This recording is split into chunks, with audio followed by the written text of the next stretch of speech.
कैसे लोरी गई है? कैसे हो?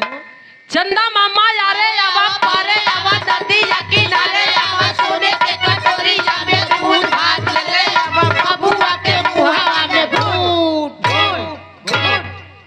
यह कहे दी ना भैया, माई बहन यही कहती है बच्चों को दिखाने सिखाने सुलाने के लिए, लेकिन एक साल के एक दिन में ई का कहेली, पहले पति का पूजा करवा चौथ पर है, इन लोगों को सिखाने करी कि करवा चौथ पति के लिए होती है। तो पति के छोड़ के पहले चंद्रमा भगवान को ही चलनिया में देखी हाँ, देख के फिर ये ले ले इन्हीं चलनिया यानी के लेके इन्हीं अपने सैया जी के मुहवा पे लेके आके यही तरह सटीक बैठौले ही आगे अनिहारत यही कि मोरे राजा के मुंह पर कितना छेद है। उछेद देखत रहल। हाँ तो चलनिया में क्या देखत है? पागल कहीं का, छेद नहीं देखत ये सकलिया देखत। हाँ तो जितना छेदवा रही उतना ना सकलिया लौकी देख के देखत है आ देखत ही तनी धूधला लौकत कली तनी और घुसुक जा तनी और घुसुक जा तनी के और घुसुक जा। घुसकावे घुसकावे घुसकावे के चक्कर में ये घुसकल जात हम ये घुसकावत जाती है आ घुसकौले घुसकले के चक्कर में दोनों पति पत्नी के ध्यान नहीं खे कि हम कितना दूर ले घुसुक गए है।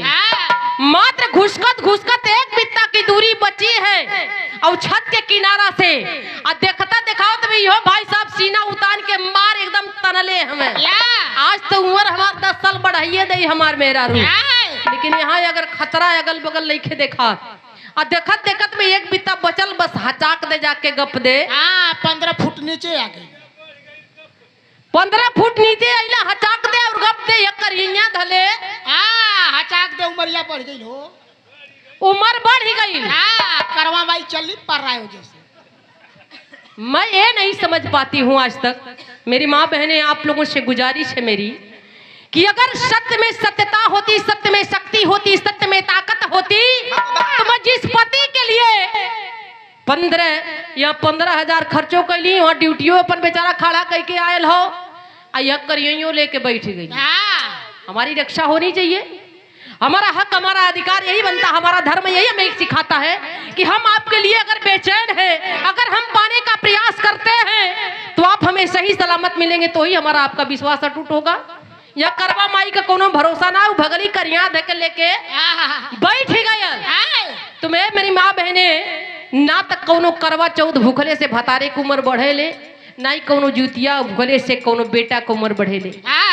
कहे लोग छठ माई अर्रा मरले अवली कहली जे छठ माई के मन से भूखे तन मन से एकदम समर्पित कले रहेला, ओकरा के छठ माई बेटी बेटा दोनों भर दे लिया गए।